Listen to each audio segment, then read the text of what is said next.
Okay, good morning. Good morning. Well, I'll quickly review the Lexing and Parsing portion, but the main thing I want to do today is go through an example that comes out of a book by someone named Sebesta. We used to use that text for this class several years ago, but I stopped using it. It didn't seem like it was adding that much value overall. But he does have a really good example of how parsing can work. And I've also added a couple of syntax trees or parse tree examples. I use those terms interchangeably. So let's go here. Lexing, and we're dealing with lexing and syntactical analysis, which is often called parsing.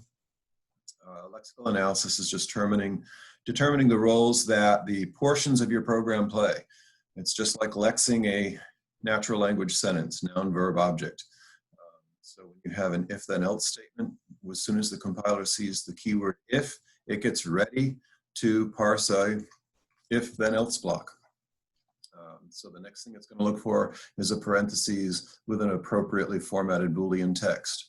And then in Java, it looks for a closed parentheses, and then it looks for an opening bracket, and on and on and on. So the lexing part is just determining what roles these things play. So if you have a statement of x equals 12, that just gets replaced with variable, assignment, operator, and then number. It's just all of your variable names get deleted. Now that doesn't mean your program gets deleted, obviously. It retains a copy, and real world compilers do fairly sophisticated things with putting metadata on top of the things that they're parsing.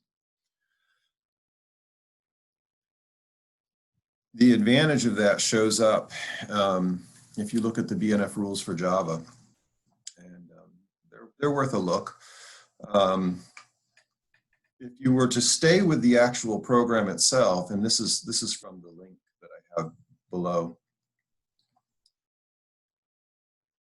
there are 12 different ways that assignment operators can show up in Java, which means you would have to have 12 different variations of your BNF rules. If you apply that to variable names, there's an infinite number of variable names. So rather than having these things directly, all you do is you collapse all of these individual items in a line of code into their lexical form. Are they a variable? Are they a math operator? Are they an assignment operator? Are they an if keyword? On and on and on. And it reduces the number of rules that you have to deal with in the grammar considerably. From there, parsing can occur. And you can do this two ways. One is to start with the start symbol and derive the program. This is exactly like how I had you deriving strings in the previous grammar sections. The problem with that method is that if I go forward, like if I'm going to do rules 2, 3, and 4 here, and I see a C and I want to go forward, I have 3 choices. So using the forward method, the top-down method, can result in a lot of wasted chasing down dead ends, basically. So what's the other way to go? The other way to form is to go backwards. If I can start with the start symbol and create a string, I should be able to start with the string, use the BNF rules backwards, and create the start symbol. And that's what most compilers do. They use what's called shift-reduce parsing. And so most of this lecture will be an actual example of shift-reduce parsing. So shift-reduce parsing, you keep shifting, they use a stack machine. You keep shifting strings onto the stack until you find a pattern that you can use in the BNF rules to work backwards, and then you reduce. So in the case of rule 2 here, if I had capital non-terminals A, C, and B on the stack, then I can look and say, oh, now I can use a rule. I can use rule number 2 backwards and reduce that to a C. In order to do that, and in order again to reduce complexity and choice, we change the way we represent the strings. So the strings are represented, I shouldn't say that. The strings are still represented as strings. We changed the way we think about the derivation of the string, or think about the development of the string from the start symbol. So as we talked about previously in the earlier modules, when you have one grammar and one string, you can come up with multiple derivations for the string, and that's because you can usually choose which non-terminal you want to convert at any point in time. You rarely have a situation where you have only one option at a time. So you normally can get multiple derivations from a string. And the idea here is to get rid of that multiplicity, to get to some kind of a representation that gets rid of that sequencing of time. And the mechanism for that is the parse tree. So the parse tree, because it contains all of the conversions in one graphical unit, effectively have eliminated time and eliminated sequencing. So in this case, I have a dummy grammar, and this grammar produces the string u equals AAABBB, and the parse tree, if you look, follows the rules. S follows rule number 1 to create C. C follows rule number 2 to create ACB, where C is a non-terminal. This C follows rule number 2 again to create ACB, and notice you have exactly one terminal or non-terminal at each node in this parse tree. By the way, I'm going to use syntax tree and parse tree interchangeably because they're interchangeable terms. The third C uses rule 3 to produce just an A and a B. And then this A uses rule 4 to create an A. That happens 3 times. This B uses rule 5 to create a B. That happens 3 times. If we were doing a derivation one row after another, or listing the string one string after another, we could have a lot of different forms for that. But in this case, there's only one parse tree. In this case. So what's going to happen?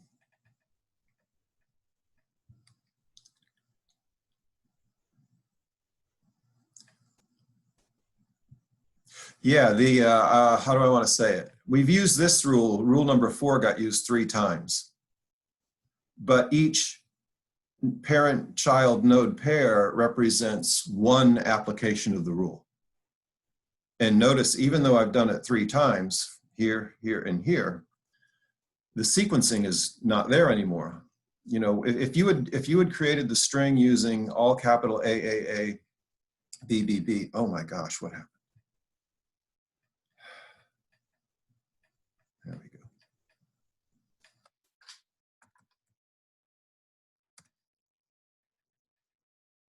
If I develop the string AAABBB, all non-terminals, I can choose then to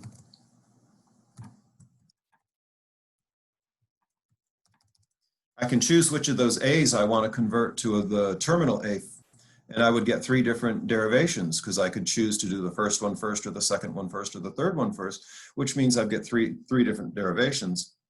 But here, notice all 3 of those rules are represented, but since they're all represented in one graphical form, time is effectively nullified. And we only get one parse tree. It doesn't matter in the derivation if I did this A to A first, or this A to A first, or this A to A first, the parse tree is going to look the same.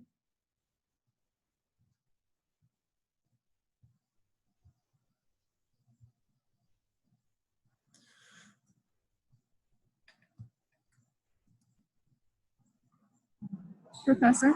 Yeah. So is each parse tree only for a single string? Because if we wanted to have more A's and B's, we'd have to have more like branches or whatever, right? Right, yeah. So if you had a different string, you would have a different parse tree. In fact, the way this language works, S goes to C, C goes to AB. You know, I can't create a lot of strings with that. Basically, all I can do is create strings that begin with A. All the A's are before the B's, and the number of A's equals the number of B's. So if I wanted to do string AB, for example, this S would go directly to that C, which would then create AB, and then the A's would create the terminal A and the terminal B. And so it would only be S to C, C to A and C to B, and then A to A and B to B, and it would be a tiny little parse tree. If I keep adding to this, if I had 4 A's and 4 B's, effectively I'd put another layer of this C goes to A, C, B in between, so that the tree would get deeper. But you would have a different string for each, I'm sorry, a different tree for each string. And if you do it right, you have exactly one tree for each string.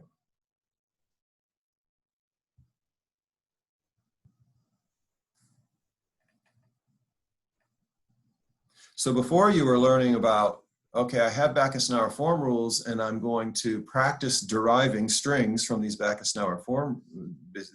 rules. Now you can, I'm urging you to practice creating these parse trees. And I basically reposted the languages from the previous section, and instead of saying, okay, create a grammar and create a grammar or create a machine, instead create the grammar that you like and then create parse trees for some strings. So, sorry, another quick question. So for the last one, if you wanted just to do A, B, and you went all the way down to the bottom, and you just did A, B, would that be considered ambiguous? Since theoretically you could have an S goes to the C, which goes to the A, B. So would that No. be a different parse tree? Because the only parse tree that would work is, I don't think I can do this here.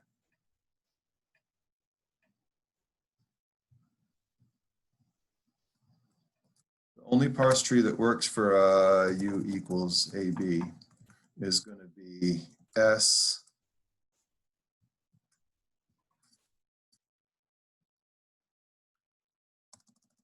I don't know if I can get away with this. Goes to A, goes to B.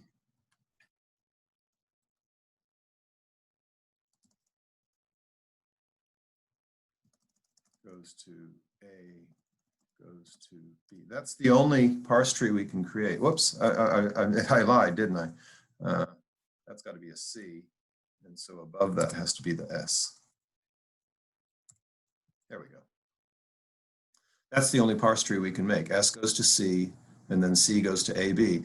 That first S goes to C represents rule 1, and then C goes to capital A, capital B represents rule 3.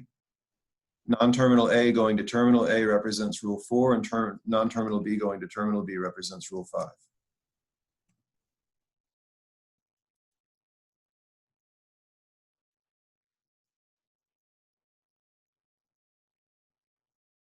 Is there still confusion? Yeah, I was just thinking for a little bit. So each level on the parse tree represent, like you have to do a rule for each level of that. Right. So you can skip a word here. Right, you cannot skip a rule, right. Okay, all right, thank you.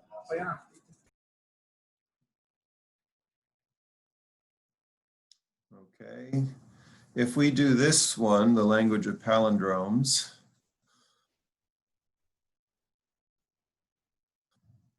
and I think I made this, I'm trying to decide if I made this deliberately. No, it is not ambiguous, okay. And then we look at the string BAACAAB, then that would be the parse string. So this is, I haven't numbered the rules here, but S to C is going to be rule number 1. C goes to BCB is rule number 3. And then this middle C goes to ACA, rule number 2. And then I go to ACA, which is rule number 4. And then this non-terminal B goes to B, non-terminal A goes to A, non-terminal B goes to B, non-terminal A goes to A. Those are rules 6 and 7. And again, if you did the derivation, you could have had multiple sequences, but here we can only create one parse tree. If you lay out if you perform the derivation, which hopefully you're already comfortable with, then it can help you lay out what the parse tree is going to look like. Because what's happening when you say, okay, I started out and my string was S, my string ends up being C. Now from the C, what can I do? Well, I need to get BAACAAB, so I better use the non-terminal BCB rule first. So okay, that C got replaced with BCB. Now, at some point in the future, you're going to replace that non-terminal B with a B. If you do that in your derivation and keep track of it, then you can just add it, tack it onto the table here, or to the parse tree here. That when you follow that rule in your derivation, draw that link in the table. And what you'll find is no matter how you drew your derivation, no matter how you listed it row after row, you're going to come up with the same parse tree. And then we read the string as the leaves, B, A, A, C, A, B, from left to right. So the string is read from left to right.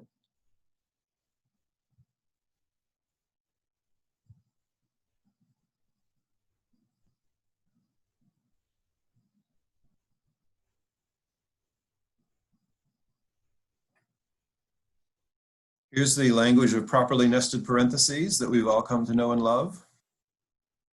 And there's my little grammar.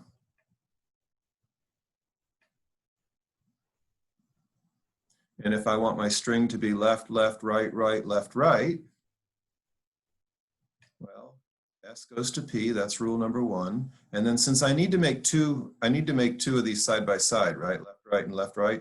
That means I need to use this P goes to PP rule next. So I'm going to use P goes to PP. The one on the right doesn't get expanded anymore, right? These two guys don't get expanded anymore, so I can immediately use the P goes to left paren, right paren rule. So off of that right-hand P, I go immediately to left paren, right paren rule. But the one here has a nested parentheses set, so I have to use this rule where I nest them. And so from the left-hand P, I go to left P, right. And then once I have that nesting one deep, I can use the rule where that P just turns into its left and right pair. Oddly enough, when I used capital P for my non-terminal, I was thinking pair, not parentheses. Now, no matter how I derive that little string, that syntax tree stays the same. That parse tree stays the same.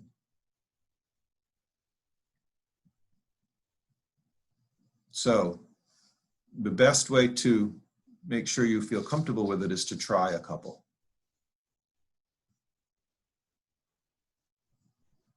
And that's what I'm giving the practice problems for.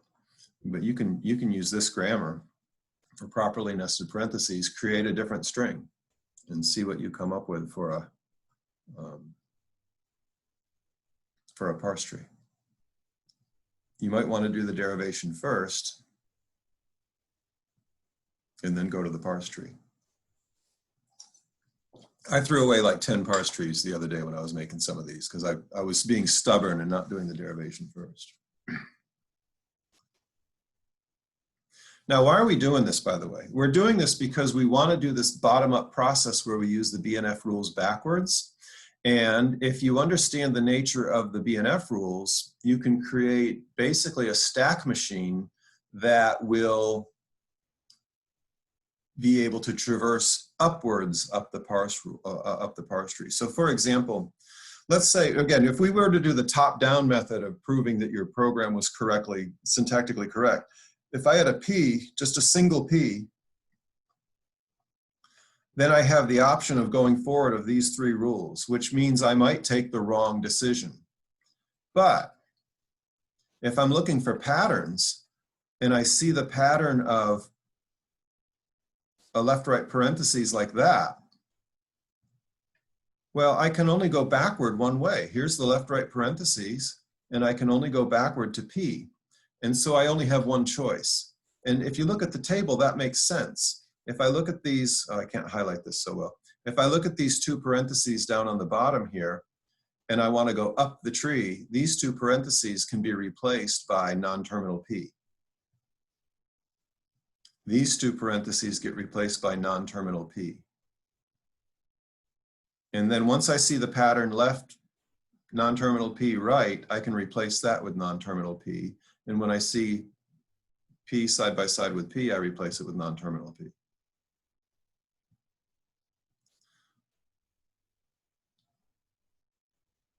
And then P gets replaced by S. So going up the tree, see what we're doing is taking advantage of the fact that in a tree, a parent may have many children, but every child has one parent, which means if you go backwards up a tree, you only have one choice to make. If I started at S and went down a tree, I can go P. Now I've got a choice, left or right. Oh shoot, let's go left. And now I've got another P. Let's make a choice, left or right. Okay, I'm going to go left. But look what happens when you go up. If I start here with this left parentheses and I start to go up, I only have one choice. And from there, I only have one choice. And from there, I only have one choice. So we're reducing the options that the compiler can take. And the idea actually is to reduce it to where there is exactly one option at any point in time.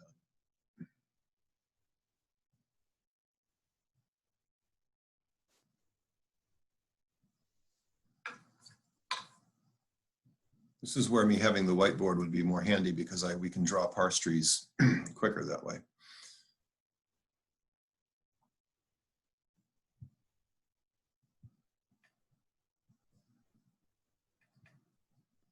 All right, now what if the grammar is what we call ambiguous? By definition, a grammar is ambiguous if and only if you can find one string or more in the language, but at least one string that has two different parse trees. And here what I did is I took our previous grammar and I added a deliberately bad rule. C can go to D and D can go to capital A, B, A, B. Well, you see that's a repetition, right? C can go to A, B, or C can go to D and then D can go to A, B, and that creates these two different parse trees over here. Now, this is a very obvious forced and artificial introduction of ambiguity. With larger grammars, as you would imagine, it's not always trivial to find the ambiguity. But the idea here is that you can create two different parse trees. And why is that bad? Well, remember what I said before. The good thing about the parse tree is when you're going up, you only have one possible choice. When you're using the BNF rules backwards, you only have one possible choice. And now I see AB in the parse tree, and I want to go backwards on the BNF rules. Does that mean I should go to a D, or does that mean this AB should go to a C? That can cause trouble. It can cause the compiler to not compile the entire program, shut down early, not recognize the string. You can have weird cases where you get into loops, infinite loops, where you just keep parsing the same things over and over again. So we want to have non-ambiguous grammars. Now be careful about what this definition for the grammar is. If I create a grammar and then I list a string and I can show that I have two separate parse trees for that string, the grammar is clearly ambiguous. If I list a string and I only have one parse tree for that string, is the grammar clearly unambiguous?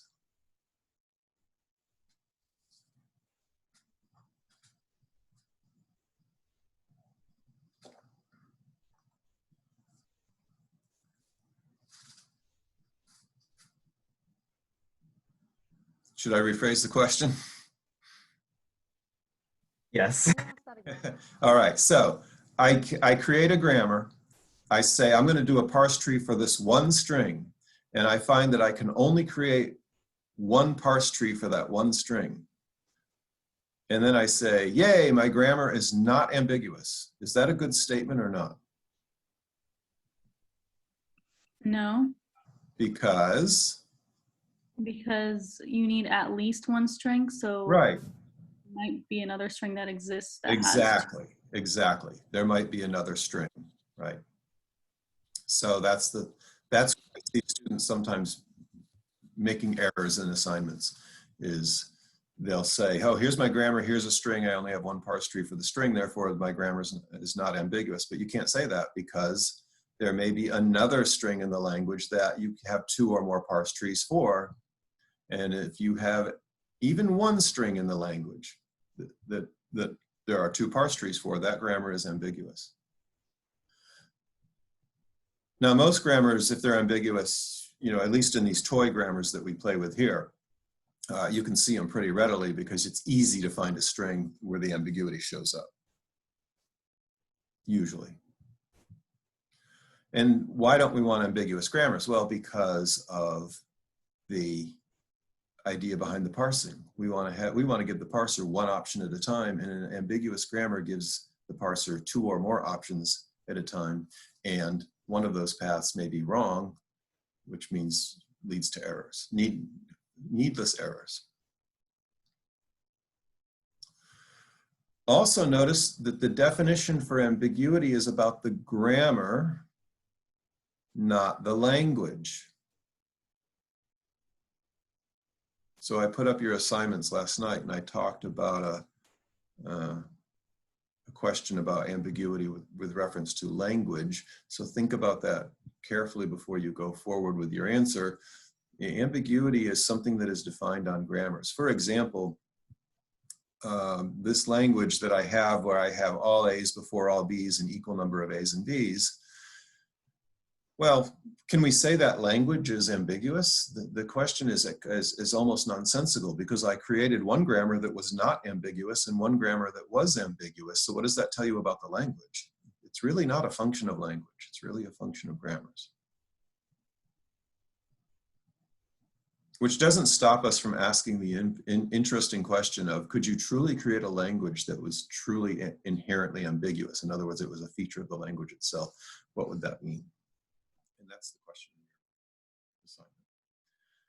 Okay, I've taken the shared parentheses and I've done the same trick. I've deliberately added a stupid rule to make this thing ambiguous and showing that I'm getting ambiguity from the two parse trees. All I did was I added this rule here, PP, S goes directly to PP. So instead of S going to P, this is the previous parse tree. S goes to P goes to PP. The one on the right goes directly to the left and right parentheses. The one on the left, because we needed to get that nested parentheses, uses rule number 1, 2, 3, 4, left parentheses right, and then this one goes to parentheses, parentheses. Well, since I have the option of not doing S to P to P to P, I've got this extra rule here where S goes directly to PP here. I can do that. S goes directly to PP. The rest of the tree looks the same, but you see I've introduced ambiguity. So this is just a blatantly obvious artificial example of ambiguity. Now again, if you go and look at the Java BNF rules that I linked to, they have about 170 rules. A lot harder to think through if you have ambiguity there.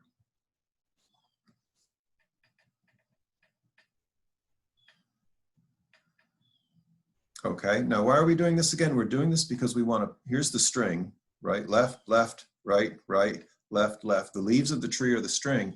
And what we're going to do, the parser does not construct the parse tree, but the parser does, a parser built for a specific language will understand the BNF rules backwards and effectively walk its way up the parse tree by gobbling up the symbols in the string. And then whenever it finds pairs that it can use to use a BNF rule backwards, it will, which is effectively going up the tree. It never creates the tree to begin with. The trees are, how do I want to say this? The rules by which you would create all trees are encoded in the nature of the parser. And there's an example that we'll do shortly.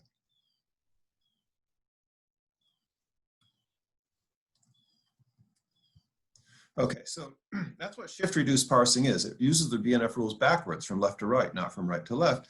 Uses a stack machine, just like the kind of stack machine we talked about before.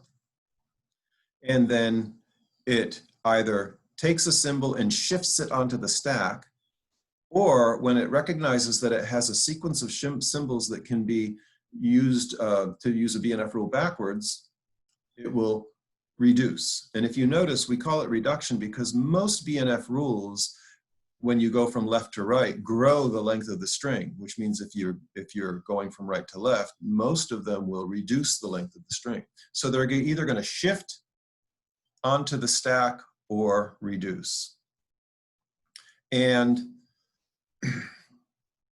the mechanism by which this is done is one of these, oh my gosh, it really works things, not intuitively obvious. I did a recorded lecture last night that I believe is posted that walks through this once, and we can walk through it again now, and I'm sure this will take the rest of the lecture. Doesn't that look like it's going to take the rest of the lecture? The trick is this table. So what happens is the BNF rules, this is effectively a transition function. And remember how you do transition functions, and computers love tabular forms of transition functions? That's effectively what we have here. But oddly enough, it's a transition function that's going to produce the BNF rules backwards. So here we have, just like we're used to thinking, we have all the states that the machine has. We have all of the input symbols that we can process. And then this go to I'll explain in a little bit. So we start in state 0. And if you look, there he has 3 lines here: stack, input, and shift. In action, I'm sorry. So stack starts at 0. That's effectively their end of stack marker. And then they use the $sign as an end of string marker. So we stack 0.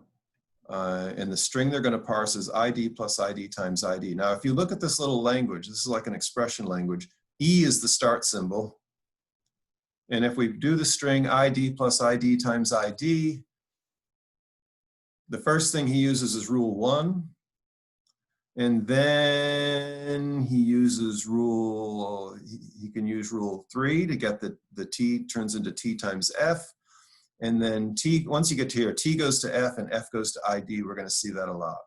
The E on the left-hand side, E goes to E plus T. On the left-hand side, it's then E goes to T, T goes to F, F goes to ID. How do I know that? I actually made a parse tree of that string. ID plus ID times ID. So there's the parse tree.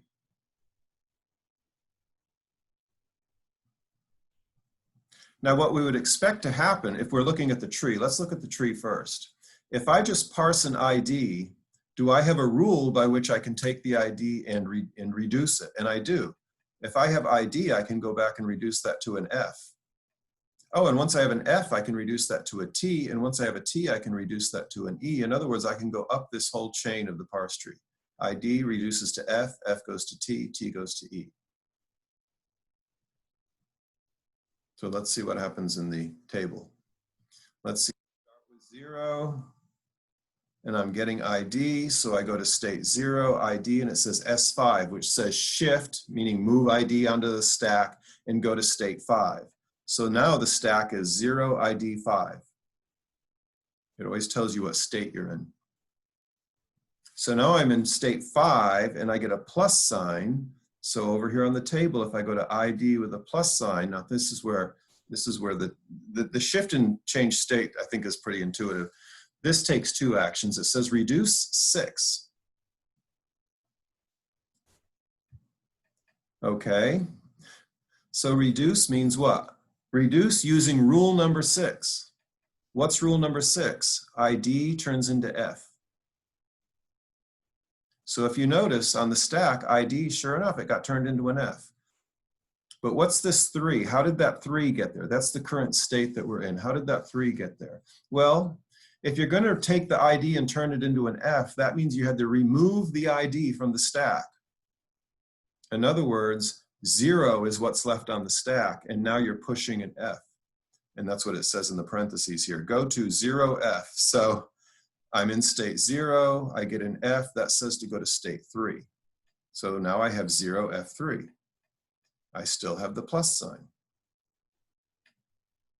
By the way, what did we do? In terms of the tree, we moved from ID to F. Now, since I can keep going up that leg of the tree, I'm going to anticipate that I'm going to get a transition from F to T and a transition from T to E. Okay, so, whoops, whoa. I'm over here with 0F3 and I see a plus sign. So I see, okay, I go to state 3. I look at the plus sign. It says reduce 4.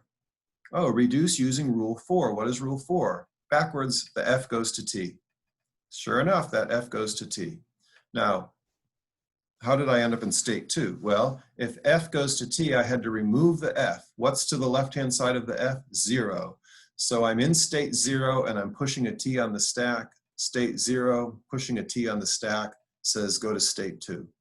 So that's why it's 0T2. Now we do it again. I'm in state 2. I still haven't moved that plus sign. I'm still trying to process that plus sign. 2 plus sign, reduce rule 2. Rule 2 says T gets transformed into an E. So sure enough, if you look at this row, the T disappears and the E shows up. How did we end up in state 1? Well, when I took the T off, that exposed the 0. So I'm in state 0, pushing an E on the stack, and my go-to column says if I'm in state 0, pushing an E on the stack, I go to state 1. So there I am in state 1. Now I'm in state 1 and I'm processing the plus sign. Again, state 1, process plus sign, it says S6, shift 6. In other words, shift the plus sign onto the stack and go to state 6. So now I've got my 0E1 plus 6. This plus sign got shifted into the stack and I'm in state 6.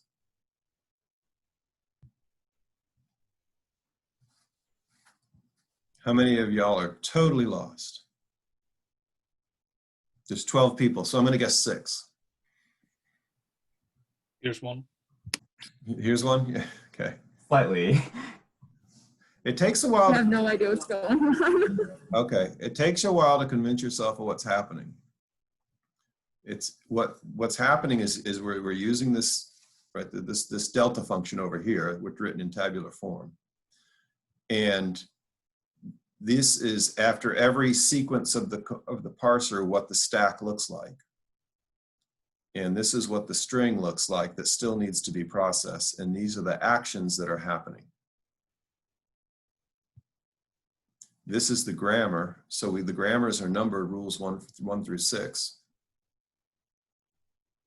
So every time there's a reduction, like R2 here, R2 means reduce using rule 2. Well, remember, we're using all the rules backwards. So reduce using rule 2 means we must have a T that we're looking at and we're going to replace it with an E.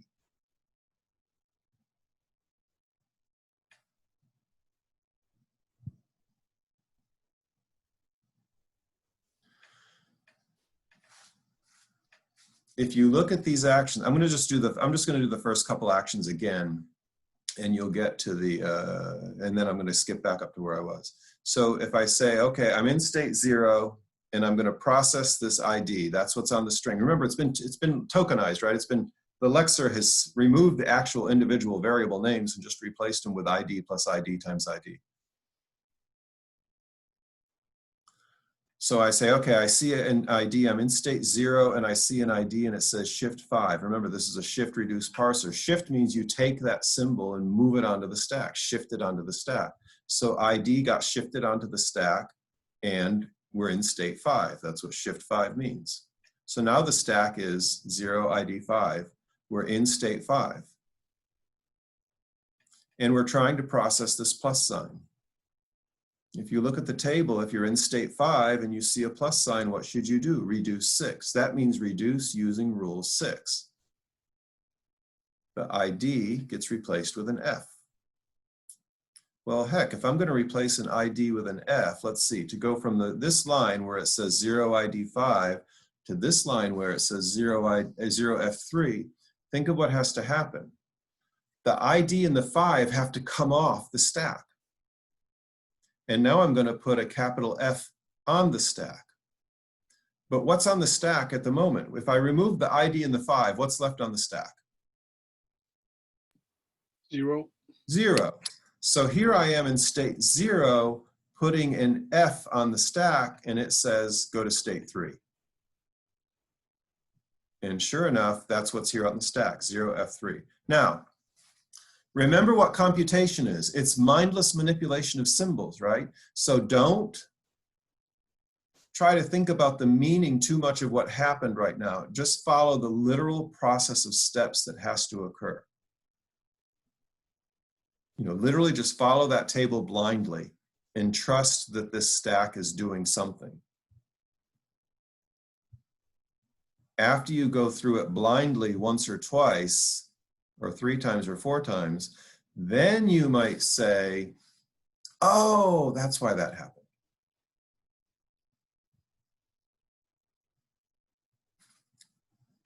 The next step is 0F3. So I'm in state 3 and I see a plus sign. State 3, I see a plus sign, reduce using rule 4. Rule 4 says the F gets replaced by a T. So I'm going to replace that F in the line 0F3. I'm going to take the F and the 3 away. Now I'm back in state 0 because the 0 is what's left.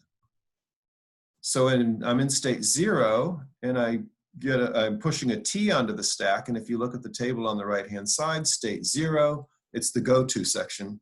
Capital T says go to state 2. So that's why it's 0T2. And then I'm in state 2 processing the plus sign, and if you look at the table, it says reduce using rule 2. So now I use rule 2 to replace that T with an E. Same trick, I have to remove the T. Now I'm in state 0, I'm pushing an E on the stack, and the go-to section of the table says 0. If I'm in state 0 and I want to push an E on the stack, I go to state 1, therefore I'm in state 0, E1. So you can think of this again as just mindless, okay, I'm doing what the table says, I don't care what happens, I'm just doing what the table says. But now look at the parsing tree. This is what happened. We started with the ID. We were going up the tree. That's what we're doing. If we use the rules forward, we get this parse tree.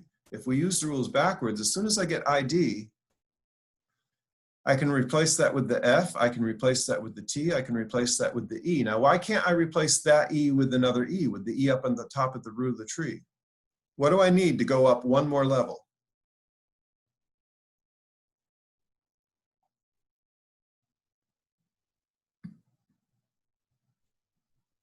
In order to get back up to the root here, which is this top level E, what pattern do I need to be looking at? Well, let me ask it the other direction. If I start with capital E, if that's my start symbol, what pattern does it create? E plus T. E plus T, right, there it is, E plus T. So I need to have E plus T as a full pattern before I can go up one level. So what you just saw with the first few lines of the table there is we started with that first ID, replaced it with the F, replaced it with the T, replaced it with the E, and now you can't go any further because you have to have a E plus T. Look at an E on the right-hand side of the rules over here. The only place it shows up is E plus T. So there we are at E plus T. So that's what's going to happen now is we're going to start shifting more parts of the string on, but every time we see an ID, we're going to go up as far as we can. ID F to T, ID to F, and that's what's happening down in this part of the parse. So if you look at the table, I'm going to say, okay, I'm up here with E, and I can't go further till I get E plus T. Hopefully the next thing I see is a plus sign, and it is. But I can't do anything with it yet because I need a T. Well, I didn't get a T. The last thing I saw was an ID, F, oh, T, but I'm not done with the string yet. I've got this multiplication sign. I can't get this T until I get the T times F sequence. Because there's no rule to go from T to T, right? So I can't go up again. Now what's confusing about this is, wait a minute, how did the compiler know that it was E plus T and the T was on the wrong level, E plus T as opposed to E plus T on the same level of the parse tree? That's the magic of that table. That table uses these states to keep track of what the partial things it has seen are so far. Now, how do you create that table? You don't. There are software exists where if you feed the software a Backus-Naur form grammar, it will create the parser for you. It will create the parsing table for you. In fact, people made a lot of these. They're called compilers. And Early on, people made so many that the most famous one is called YACC, Y-A-C-C, which stands for yet another compiler. So humans don't make these tables, but by using the BNF form grammars to specify a language, you can have software that will create these tables, which, by the way, humans will probably never see. The compiler will just use those to use the BNF rules backwards. Last year, we had an honors student who created his own language and created a compiler for it and was able to execute programs. That's his honors project. We kept the language simple.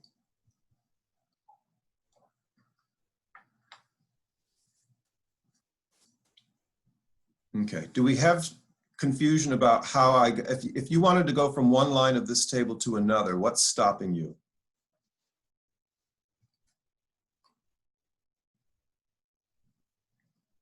Pick a line at random and let's see if we can go. If I go from this line here, this really long one, 0E1 plus 6T9 times 7 ID5. How do we get to the next line? 0E1 plus 6T9 times 7 F10. How did that F10 get tacked onto the end?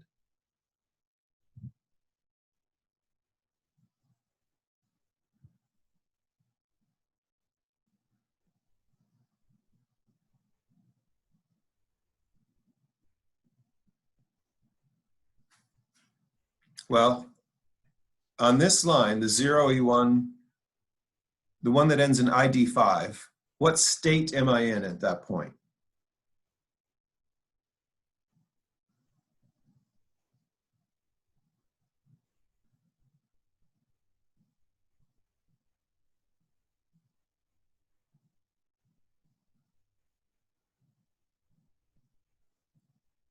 I'll ask an easier question. What state do I start out at the very beginning? What state am I in?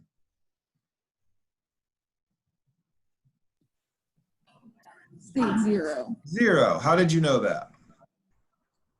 I followed the table blindly. Because it says the stack there's a 0 on the stack. How about here? This string here, the long one that I just mentioned that ends in ID5, what state am I in? 5. 5, right. It's always that last right-handmost number. So I'm in state 5. And what am I trying to process? A $sign. So I go to state 5, $sign, and it says reduce using rule 6, which says that ID gets turned into F. So sure enough, behind that 5, there's an ID, but we've got to turn it into an F. So the ID gets replaced by F, and somehow I magically went from state 5 to state 10. How did that happen?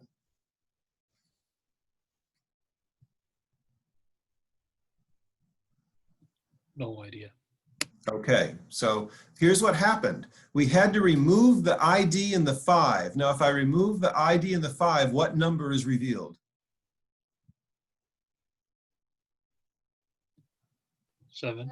7. If I'm in state 7 and I'm pushing a capital F onto the stack, does the table tell me what state to go to? Yes. Right over there, 10. That's how that 10 got there. Now I'm looking at state 10, I'm still processing $sign. State 10, $sign says reduce using rule 3. Now what does rule 3 say to do? See, rule 3 actually does some work here. It actually reduces something. It says to take T times F off the stack and replace it with a T. Now let's look at that line again. I've got 0E1 plus 6 T9 times 7 F10. If I take the T and the times and the F off of that line, what number is revealed?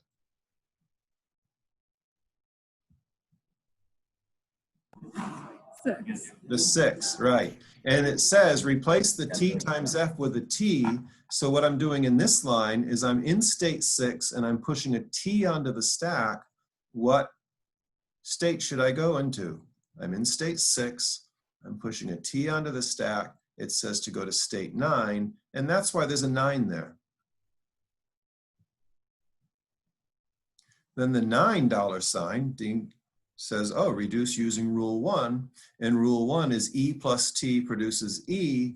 So if I get rid of E plus T, right, here I am with 0E1 plus 6T9, and I get rid of E plus T, what number is revealed? 0, right? Yeah. And so I'm pushing an E on the stack because that's what rule 1 backwards says to do. Take E plus T and replace it with E. So I'm in state 0 and I'm pushing an E on the stack and it says go to state 1. Finally, I'm in state 1, processing the $sign. I look on the table, state 1, processing the $sign, and it says accept. All that work to prove that was an acceptable string. Work through it a few times and then make your own little string out of this language and see if you can use this table to work backwards to accept. And if you look at the homework, I did ask you to do a string of about this length to show this table, basically. Show these steps. Okay, we're over time. I will have office hours on Friday. And so I will expect to see some of you guys, right, as you work through this stuff. I believe both of the assignments have been posted, though. One is focusing more on just making the parse tables, and one is focused on going through this process. At least part of it is. All right. We'll see you on Friday. Or, you know, I'll have office hours on Friday. I'll see those of you who choose to show up. Thank you. Thank you.